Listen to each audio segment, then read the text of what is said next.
I'm so excited. I am talking with Ashley Bontrager with Ember, what do you call it? Ember Recreational Vehicles. Ember Recreational Vehicles. It's always such a mouthful when you add all that. I know. We can say Ember RV. That's fine. Or just Ember. We're just talking about Ember. And we might talk about something else. Sure. So hang in there. Ember is such a cool trailer line. You may want to hear this. So I'm excited. Yeah. So you're listening to the RV Small Talk podcast, and it is brought to you by Princess Craft RV. And I'm your host. I am PJ. And yeah, I'm meeting with Ashley. So let's jump right into it because I know that you have a huge history with RVs.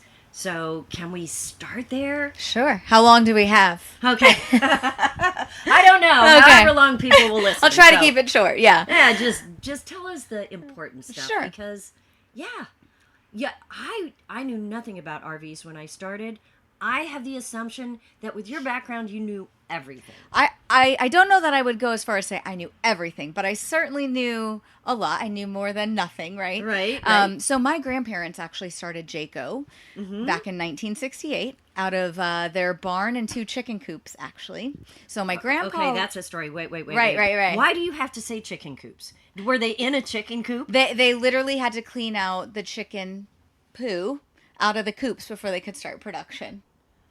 No, it was a big chicken. It was a barn and 2 chicken coops next to the barn. Okay. So my grandpa before Whoa. this was working at StarCraft and actually in 1964 helped StarCraft get their RV their RV side of the world up and running. Okay. And in that process, he was always kind of this inventor. He always had a working mind, right? He always had the next idea. And so when he was doing that with StarCraft RV, he came up with a lifter system for the pop-up trailers that were popular back in the day. Mm-hmm. Before that, it was grasshopper arms, but he worked and created the first crank lifter system for RVs. The cable system. Yep, the cable system, exactly. Okay. Yep. It was a crank with a cable that lifted the roof. Mm-hmm. He then wanted to tweak the design a couple years later and make it a little more robust, actually, and a little better quality. But at the time, StarCraft was like, "Oh, this one's fine. It's doing great. We don't need to improve on it. It's working." He got a little frustrated, and so my grandma encouraged him, like, "Hey, you love this. You're enjoying it. You know people now in the industry. What if you started your own?" And so, sure enough, he quit his job at StarCraft, and the next thing they know, they're building their first RV in their barn and 2 chicken coops. Wow. So why the name Jayco? So my grandfather was born Amish, and in that faith, a lot of times the middle name of the child is just an initial. And it's the initial of the father. So my grandfather was Lloyd J, like just a J, Bontrager. And so that's kind of where it came from. So it was like, oh, your middle name's J, and then, co for company. We could just combine it, Jayco. And that was kind of my grandma's idea. And then they liked the idea of the blue J being... their logo, mascot, right? Their mascot, their logo. Right. And just kind of the idea of like, you're free as a bird when you camp, and where do you find birds outside in nature, all that stuff. So, I've been doing this a long time. I never knew that's where that came from. Yeah. Never knew that. That's very interesting. Cool. Back in the 1968, that's where it all came from. Yeah. So anyway, fast forward, I grew up around this industry then obviously through Jayco. Hopefully not near the chicken coops. It was not near, that? yeah, we had gone past, they had gotten past that. So, they did eventually obviously grow and until my family sold, we were the largest privately owned RV manufacturer. So that was really exciting for us. But yeah, so I grew up around this industry, worked throughout, high school, some odd jobs, and was always very curious about what was going on and how this whole thing worked. Then I went to college, and I did actually move away from home for about 1.5 years or so. But then that's not long enough for college, Ashley. Well, I went to college, and then after college, I graduated and then moved away. Okay. Did 4 years away at college, and then another 1.5 years away from home right after I graduated college. Okay. Yeah. Fair enough. I am good at math, I promise. Okay. I'm not, so I'm glad you're here. Okay, good. So I did move away for a little bit after I graduated college, Mm-hmm. but then I just kind of had this pull to come back and work in my family's company. There's just something not only about working for your family's company that was intriguing, but I do love this industry. Mm-hmm. It's just such a fun industry to be in. We are Mm-hmm. building something that allows people to go out and not only enjoy nature, Mm-hmm. but time, quality time, disconnect from the world and spend it with your friends and family. And what's more important, right? So Right. I just love this industry. And so ultimately, I ended up moving back to the area here in northern Indiana. And I did start working at Jayco. And at the time, my degree was in marketing. So I spent most of my time early on in the marketing, graduated, throughout that department. And then in 2016, my family did decide to sell the company. So they sold, which was fine. I was a little bit sad by that. I had dreams of, coming out of the marketing department and someday taking over my father's role, which he was president and CEO. That was a goal and a long-term dream of mine. So I was a little sad by that, but I still wanted to try to make it work under new ownership. So let me interrupt because how did that conversation go? I mean, was it, hey, Ashley? So my family is large too, and it wasn't just my father. It's not like it was my grandpa to just my dad. It was a whole family. Like my whole family was in it, at least from an ownership standpoint. So I'm one of how many, right? So even though it was a private conversation between my father and I, and he, sat me down and I said, "No, you're not," and he's like, "No, we are. This is what we're gonna do." And there were conversations, but ultimately this was what's right for our family and this organization at this time. It's the next phase. So you weren't angry? No, I wasn't angry. Sad, yeah. But at the same time it was exciting, for looking back at all the history and everything my family had built, and then the culmination of, achieving something that they were able to sell, right? And somebody saw value successful. in, and that was successful. So that part was obviously very important too, and we can't forget about that. Was I angry? No. Was I a little sad for myself? Yeah, because I just knew things would change, and it needed to change from the aspect of now it's a publicly traded company, so it wasn't privately owned, so things were changing as they needed to. But yeah, I wasn't angry, but sad, for myself, and just kind of what maybe we were giving up, but also very very proud of what my family had built. Right. And was able to do. Sure. So what did you do after that? So I did work there for a little bit after. In marketing? I was still in the marketing department. Okay. Yep.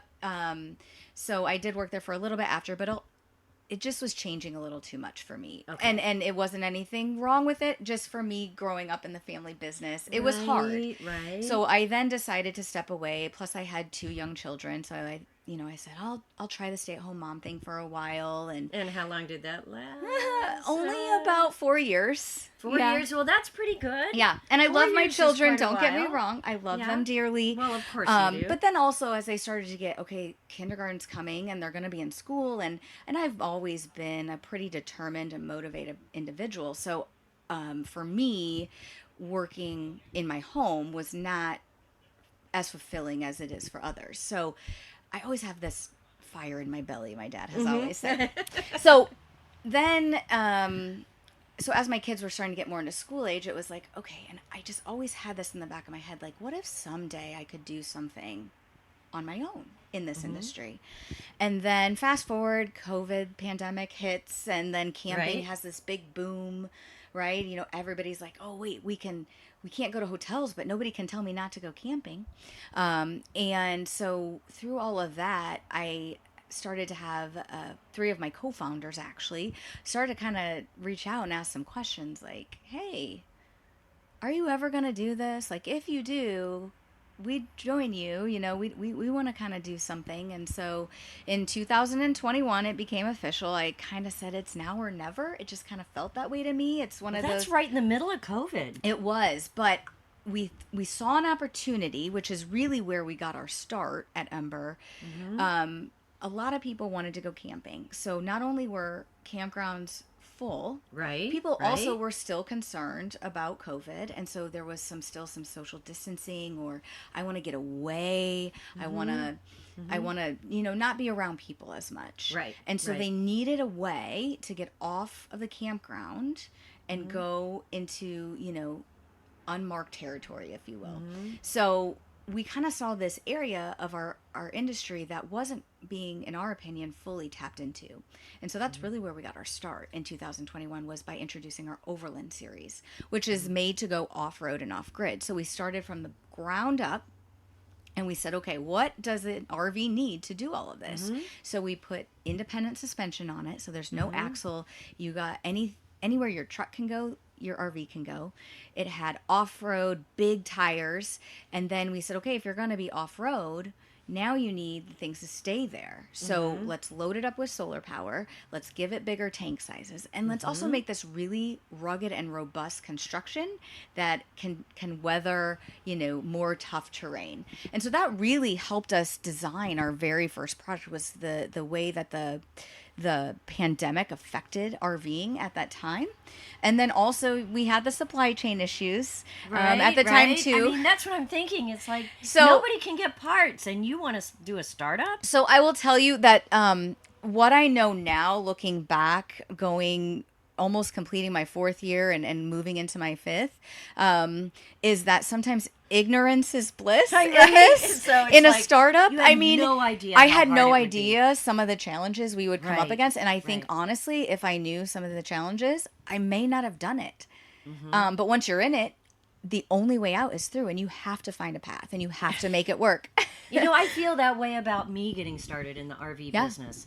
It was like, if I had any idea of how difficult it would be to get started, because you really do have to push hard to get a foothold. Absolutely. Then I don't think I would have done it. Yeah, I always say, entrepreneurship is not for the faint of heart. It isn't. It takes a lot of guts and a lot of determination, because especially during the pandemic. Right. I mean, the absolute best run. From a sales side, we felt like, it's the perfect time. Everybody wants to buy an RV. And that's because we couldn't build enough, because we couldn't get the parts. Yeah. So, it's like, duh. Right. So that, again, I mean, between the, the higher demand for RVs, right, and the supply chain, it really did, though, design our first product in a way as well, because they were like, well, we can't get you, a normal suspension, but we're working on this thing that we can get you with this independent. We're like, great, we kind of want to go that way anyway. We can't get you normal everyday RV windows, but we can get you these European style windows that have all these benefits. And we're like, those sound wonderful, let's do that.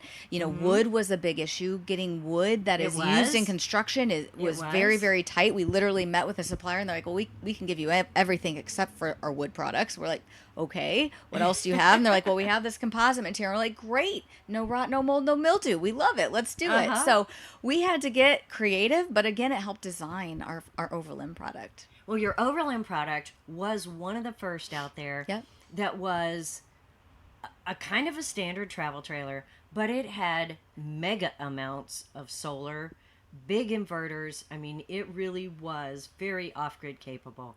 And I know that 2021 seems like it's just a few years ago, but the reality is a lot of the equipment that's used in the trailers now was not available. Right. It wasn't designed. Correct. Like the Chill Cube, Right. It just wasn't out there. Right. So you had to really overpower these rigs. Yes.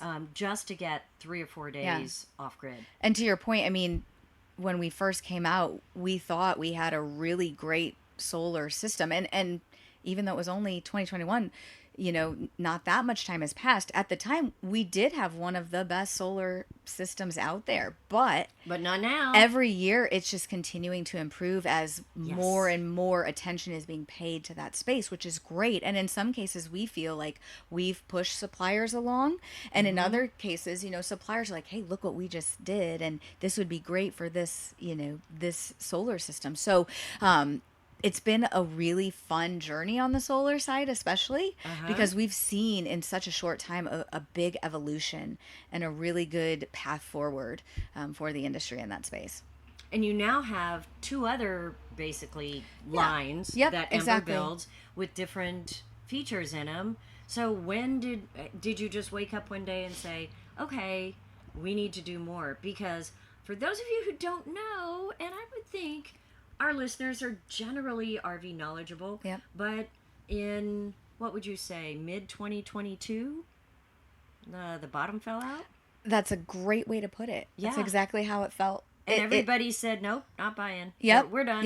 Yep. So from the very beginning, even though we knew we were going to start in this overland space, we knew we also wanted to grow and be a full line travel trailer dealer and get into fifth wheels, eventually as well.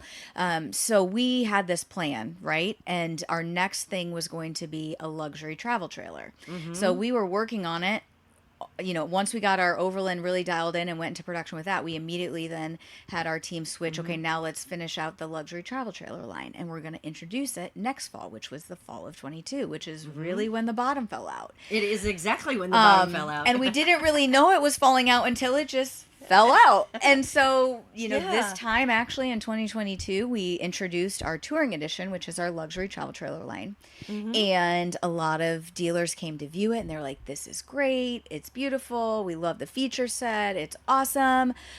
But we're not buying right now because the market got really soft. Yeah. And because so we're out of money. Yeah, we're out of money. Things aren't moving like they once did. The buyers are, all kind of tied up with what they already own. It's just not great. And we're like, great. That's awesome. But you know what? At that point, you weren't alone. I mean, Oh, every absolutely. manufacturer was going, what do we do now? And all the dealers were too. Yep. I mean, I felt like We were all in it together, and we can say misery loves company, I guess. but yeah, it was brutal. Tough.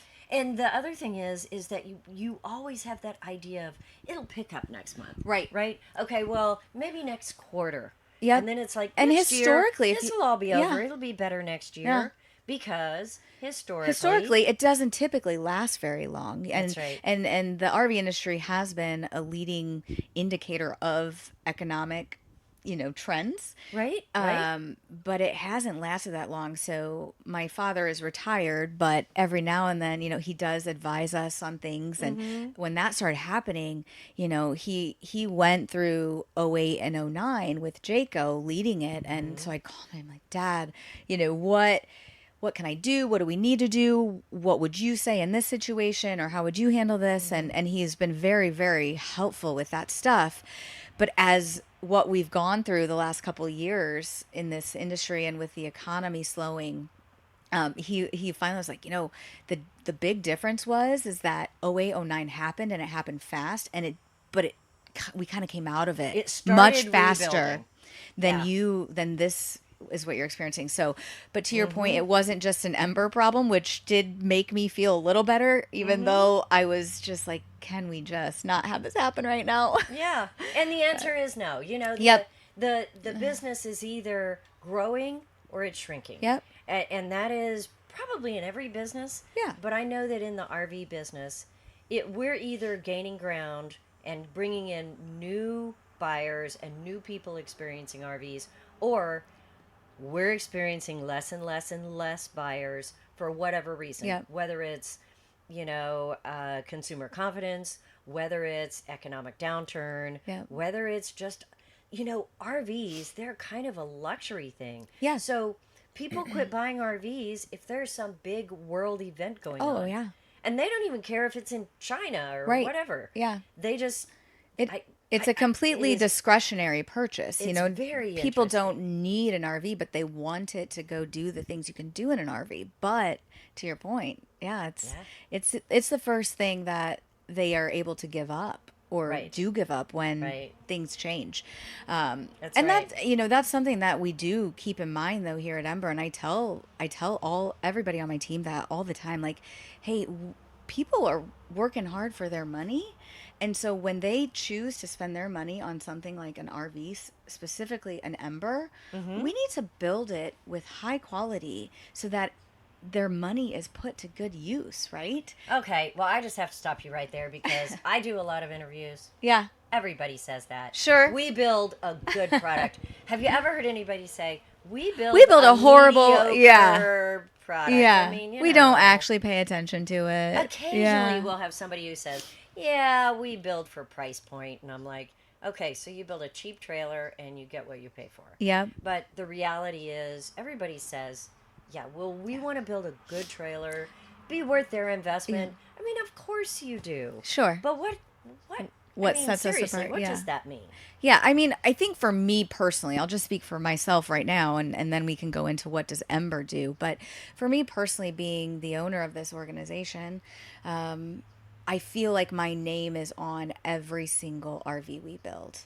And so if my name's going to be on it, I need it to be high quality. I need it to be not only designed intentionally, I need it to be put together intentionally. And I preach to the team, I just say to them every day, you know, when you're building this, whether you're my engineer designing it, whether you're, you know, the gentleman on the line who's, you know, screwing this to the wall, or you're the customer service representative answering the phone, treat your job as if you were doing this for your parents or your best friend or your aunt, and you want them or yourself. You want them to be proud of what they own. Again, it's their hard-earned money that they're choosing to spend on this kind of a lifestyle. Don't take that for granted. So I am very much a leader who I like to empower each individual team member to have responsible freedom. What does that mean?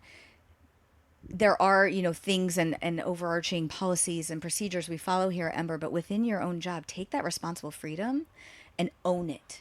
That is your job. Do it well.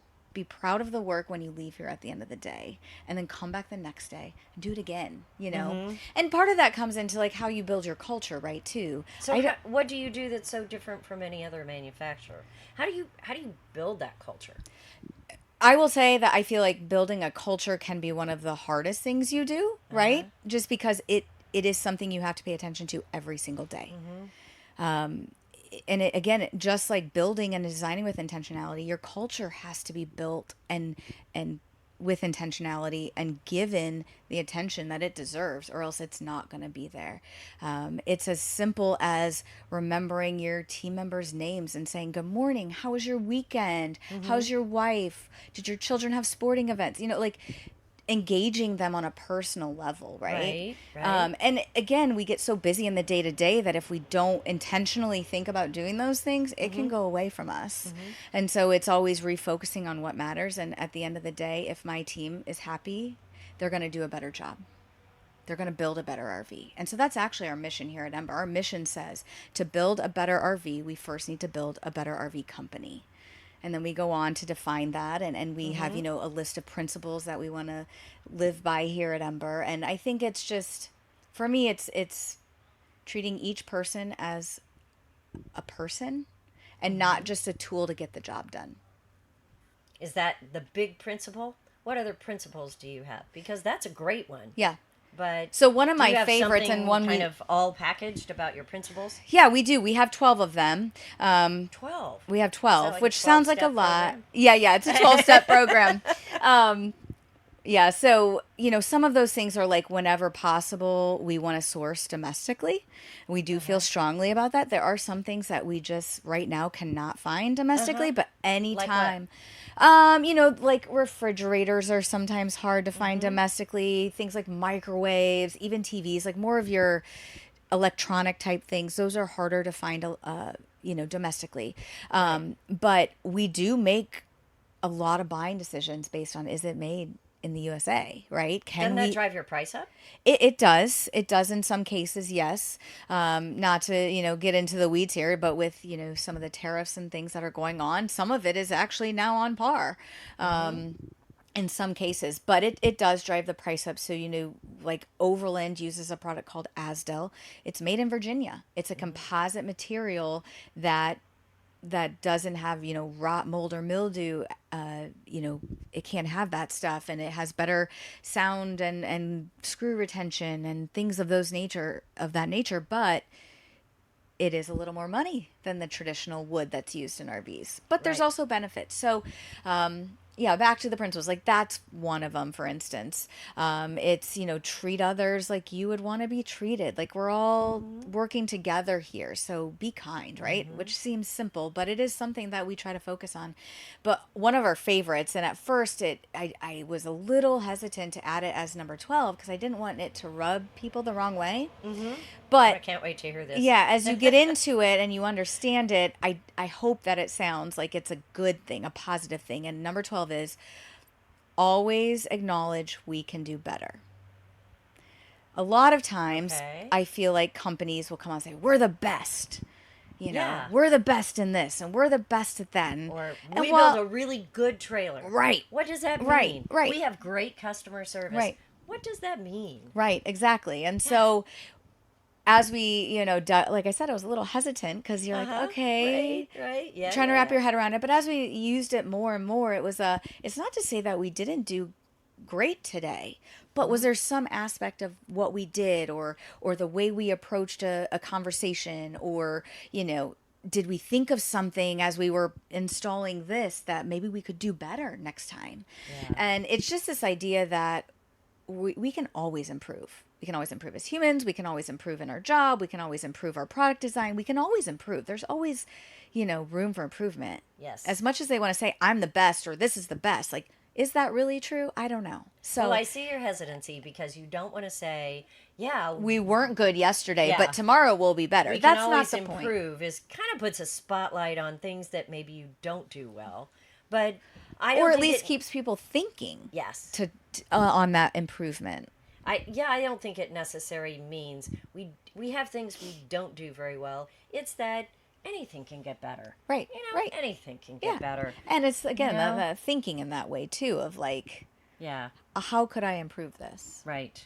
So, I think those are great principles. A lot of people have vision statements or mission statements, and then they have core values, and I always look at them and it seems so trite. Sure. So you really got to see, is there any meat behind this? I have heard a couple of comments since I've been here in the past few days where people on your team have said, you know what, here's what I think, but Ashley may have a better idea. And I find that to be fascinating. Yeah. Because there is absolutely no resentment there. There is, let's be sure we have the best idea. Yeah. And I think that's great. Yeah. And I actually, to that front, I appreciate the respect that they're giving me in that phrase. But I actually want them to tell me their ideas too. I don't know everything. I could not do this without my team. There is no bone in my body that thinks I could have done this on my own. Well, no good leader could have done it on their own. Correct. That's and if you think you can, then let's rethink that.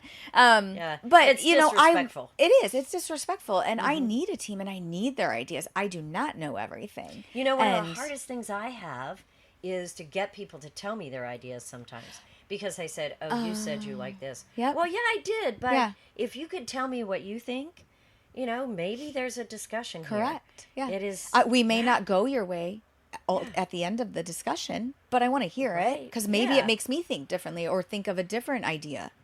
Your best employees are the ones that can challenge you. Yep. 100%. And every morning I get up hoping to be challenged, and I go to bed at night saying, oh my gosh, that was a lot. What did I ask for? Really, do I want this? And I get up the next day and I'm like, all right, let's see who disagrees with me. I love that in my team. Yeah. So, it is great. There is a different feel here at Ember than there is in an awful lot of places. Yeah. So, back to product, how does that translate to your product? Because we've made it through the downturn.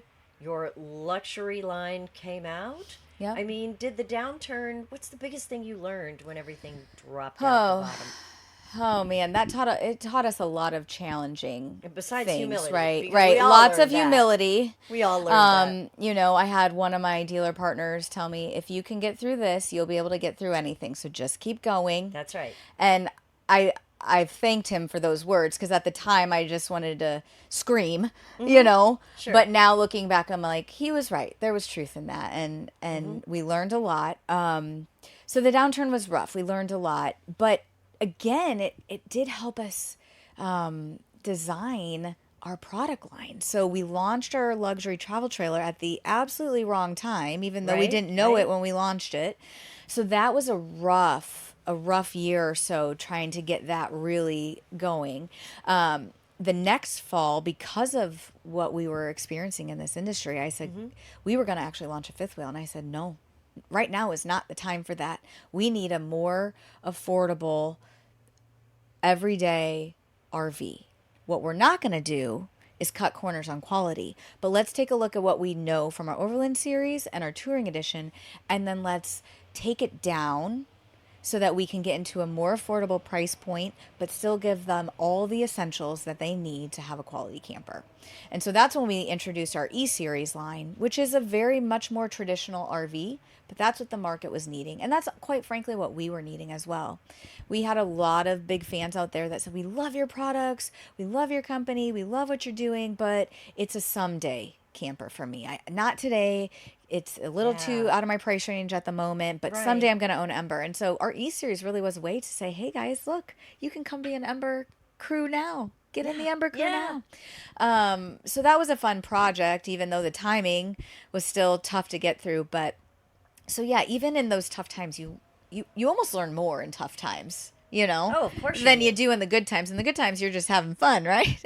Not to say you don't have your challenges, but the market the last couple of years has taught us a lot. And so, yes, I think in the good times, you're just trying to maybe improve processes, tweak the system, keep it going, grow, have some fun, all of those wonderful things.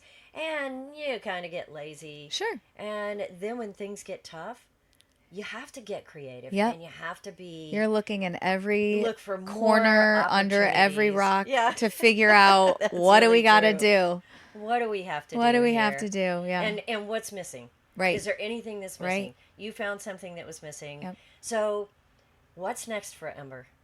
Well, Are you going to do that fifth wheel? We still have a fifth wheel in the works, yes. Oh, good. It's coming. It's coming. And, what about the team is excited. Toy hauler? Toy hauler is coming as well. So we do have a toy hauler, a gear hauler, we call it, in our Overland series already. It's the 240 TKR. But maybe a little less of what you would be describing now as like a very traditional toy hauler. The very traditional toy hauler is coming. Okay. That will probably come, honestly, before the fifth wheel. Okay. Fifth wheels, we want to take our time and get it exactly right before we push it out to the masses. But it is in the works. Is it going to be like a touring style fifth wheel? Yeah. So when we launched touring, our plan was to then do the fifth wheel right after, because we really built our touring like a fifth wheel, just in a travel trailer body. And so, yeah, it'll follow some of the same footprint as our touring edition. Well, I can't wait to see it, because I love what you've done with this. It has kind of an upscale traditional feel in them, but very well done, very solid. Is there anything else that anybody needs to know right off the bat about the Ember trailers that we haven't talked about? I think we covered a lot of it. We covered a lot of it. Yeah. And now you have this really great company.